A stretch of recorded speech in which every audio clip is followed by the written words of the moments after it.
You were still part of a Wall Street where the stuff that was happening, the action was human relationships and people and gut, and now it's all computers and algorithms. It's moving that way. It's not all, but close. I mean, all the markets are becoming automated. The trading is done at light speed by machines, but the people program the machines. So it's the person who's writing the logic, who's creating the rules for how this thing is going to trade.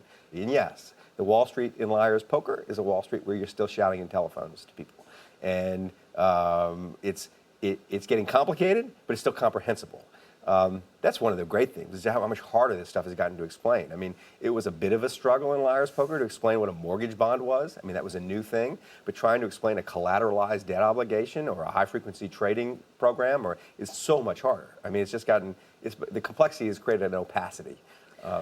And that seems to me there are two sort of different trends here. On the one hand, technology is disintermediating in people in the middle who kind of collect fees, and that's Wall Street, right? So the technology is, in a sense, almost getting rid of Wall Street.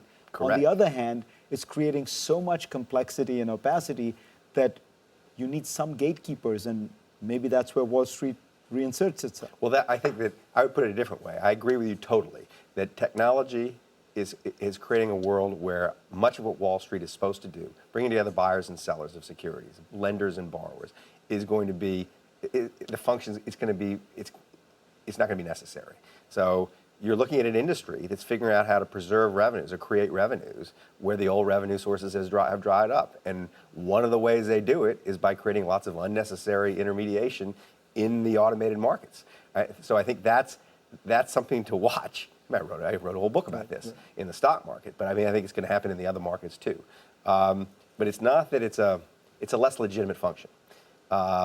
And I think you talk to people on Wall Street now, people in the big firms, it's not exactly despair, but there's a sense of having lost their way a bit. Like the purpose of the institution is not as clear as it was when I was in one of them. And so